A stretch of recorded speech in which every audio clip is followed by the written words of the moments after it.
Bonjour à toutes et à tous et bienvenue dans Isra Live TV Sport. On va parler football et du champion d'Israël saison 2011-2012. J'ai nommé l'ironie Kiryat Shmona. Bien sûr, nous aurons pu évoquer le mercato pharaonique du Maccabi Tel Aviv et de l'arrivée du gardien nigérien Vincent Enyema dans les buts des jaunes ou de la défaite cuisante, on s'en souvient, de la sélection israélienne de football face à la Russie à Ramat Gan dans les éliminatoires de Coupe du Monde 2014 qui se déroulera au Brésil. C'était une véritable honte de voir ça. Mais il se trouve que les grandes vedettes du football israélien se sont fait voler la une par le petit club du Nord, petit par le budget, grand par le talent. Isra Live TV Sport, spécial ironie Kiryat Shmona avec une petite surprise en prime, je vous dis rien. C'est parti tout de suite.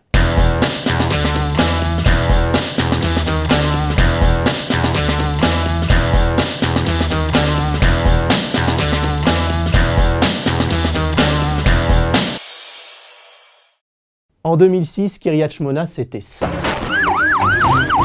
En 2012, Kiryat Shmona, c'est ça. La saison dernière, donc, l'ironie Kiryat Shmona a remporté contre toute attente et contre toutes les prévisions et pour la première fois de son histoire, le championnat israélien de football au nez et à la barbe du Maccabi Haïfa, de l'Hapoel Tel Aviv, du Beitar Jérusalem aussi et des autres grands clubs du pays. Et ce succès historique du club nordiste n'est pas dû au hasard, loin de là. Les chiffres le prouvent. Le chiffre 5, rien à voir avec le 5 tunisien, mais Kiryat Shmona a été sacré 5 journées avant la fin du championnat. C'est dire avec quelle aisance les hommes de Ran Ben Shimon ont dominé les débats durant toute la saison. Deuxième chiffre, 14, soit le nombre de points d'avance de l'ironie Kiryat Shmona au terme de l'exercice 2011-2012. Tout était déjà joué dès l'hiver lorsque la bande à Shimon Abu Hatzera battait successivement l'Hapoel Tel Aviv et le Maccabi Haïfa sans coup férir. À ce propos, les Verts de Haïfa, alors entraînés par Elisha Lévi, avaient encaissé un cinglant 3-0 à Kiryat Eliezer lors de la 9e journée du championnat. Les Bleus et Blancs du Nord ont ensuite enchaîné 18 matchs sans concéder la moindre défaite, une véritable performance. Alors on évoquait à l'instant le nom de Shimon Abu Hatzera, le grand attaquant de l'ironie Kiryat Shmona. Eh bien, Shimon Abu Hatzera, il est là avec nous au téléphone. On l'écoute tout de suite. Shimon, shalom, kodem kol. Alan. Tu as signé à Kiryat Shmona en janvier 2011 et j'ai lu dans un article du journal Haaretz que tu n'avais pas hésité une seconde avant de signer dans ce club. Pourquoi ?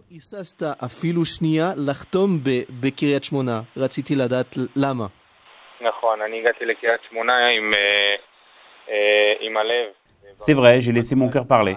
J'ai eu plusieurs propositions, mais Kiryat Shmona ne se refuse pas. Il s'agissait de la meilleure proposition. Je voulais venir et j'ai vu un défi pour ma carrière. Je suis très heureux d'être là.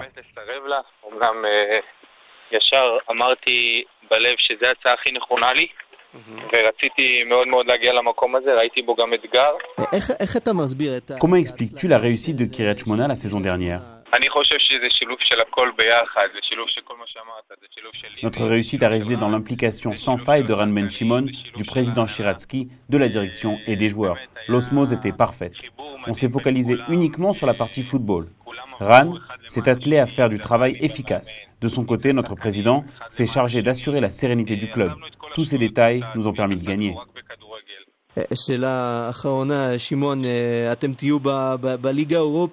Cette saison, vous êtes en Liga Europa et vous êtes reversé dans le même groupe que Lyon. Qu'est-ce que tu attends de cette rencontre au stade de Gerland ?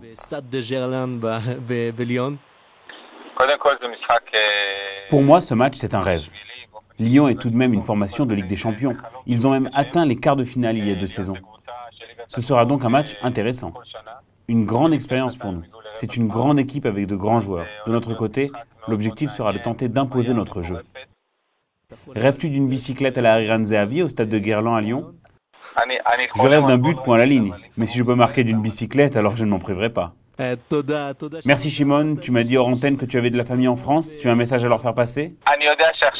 Ils sont en Israël en ce moment, mais j'ai un oncle qui habite Paris, l'oncle de mon père pour être précis. Je leur passe le bonjour de toute la famille Abu Hatzera et quand je serai à Lyon, j'espère qu'ils viendront me voir au match. Merci Shimon. Merci, au revoir. Toda. On vient donc d'entendre Shimon Abu Khatsera. Kiryat Shmona s'apprête donc à jouer la Ligue Europa et à affronter l'Olympique Lyonnais, le grand Olympique Lyonnais de Lisandro Lopez, l'attaquant argentin des Rodaniens, dans un groupe I composé de Lyon, donc, des Espagnols de l'Athletic Bilbao et du Sparta Prague. On peut voir d'ailleurs à l'écran tous les groupes de cette Liga Europa et donc le groupe de Kiryat Shmona. Ce ne sera pas véritablement une mince affaire pour les joueurs aujourd'hui entraînés par Gili Lando, ancienne gloire de l'Hapoel Tel Aviv. Pourtant, je prends le pari, non pas que Kiryat Shmona va se qualifier pour le prochain tour, mais que ce sera moins facile que prévu pour tous ses adversaires. On scrutera bien sûr tous les résultats de Kiryat Shmona avec intérêt. Il faut rappeler que l'équipe du Nord a été tout de même à 2 doigts de se qualifier pour la Ligue des Champions, pour la grande Ligue des Champions. Mais ce sont au final les Biélorusses du Bate Borisov qui au final ont inscrit ce but assassin dans le temps additionnel au match retour à Ramat Gan. Voilà, j'espère que vous avez pris du plaisir à découvrir avec nous cette formation ô combien chatoyante et sympathique de l'ironie Kiryat Shmona. Avant de vous quitter, je vous annonce déjà que la prochaine émission sera entièrement consacrée à notre héros Noam Gershoni, vainqueur du tournoi paralympique de tennis à Londres. On tentera de vous présenter ce véritable héros, j'insiste encore, d'Israël. Retrouvez-nous aussi sur la page Facebook d'Isra Live TV Sport pour tous vos commentaires, vos analyses aussi sur l'émission. Je vous donne rendez-vous pour un prochain numéro d'Isra Live TV Sport la semaine prochaine.